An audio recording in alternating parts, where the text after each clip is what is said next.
টাকাটা যদি পাচার না হতো, আমি হিসেব করে দেখেছি প্রায় $225 বিলিয়ন রিজার্ভ থাকতো, তাহলে কতগুলো পদ্মা সেতু বানানো যেতে পারতো।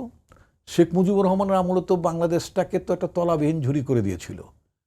তো বাবার আমলের যে তলাবিহীন ঝুড়ি বাংলাদেশের জনগণ পেয়েছিল, শেখ হাসিনা বাবার আমলের যে তলাবিহীন ঝুড়ি পেয়েছিল, কন্যা এই ঝুড়ির সাল বাকলাও শেষ করে দিল। তলা তো নাই, তো ঝুড়ি ধরার যে হ্যান্ডেলও নাই, সাল বাকলাও শেষ। 28 লক্ষ কোটি টাকা আওয়ামী লীগ, শেখ হাসিনা, তার নেক্সাস, তাদের এই যে দুষ্ট চক্র, এই দুষ্ট চক্র 28 লক্ষ কোটি টাকা বাংলাদেশ থেকে পাচার করেছে।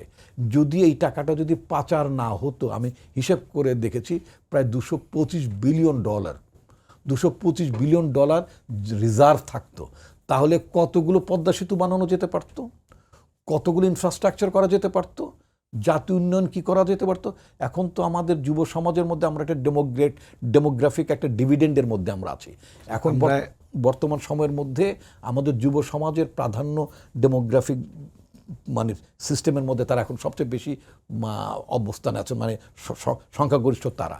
আবার এটা কিন্তু আমরা 2047-2048-এর পরে আবার এটা ডিক্লাইন করবে, তখন আবার আমাদের এইজিং জেনারেশন স্টার্ট হবে। তাহলে যদি $225 বিলিয়ন যদি এরা যদি না খেয়ে ফেলতো, ফোকলা না করে দিত, তাহলে আমাদের এখন যে যুব সমাজ 64% অন অ্যান্ড অ্যাভারেজ আমাদের যুব সমাজ, তাদের যে কর্মক্ষমতা, তাদেরকে নিয়ে যদি আমরা দেশটা কোথায় নিয়ে যেতে পারতাম।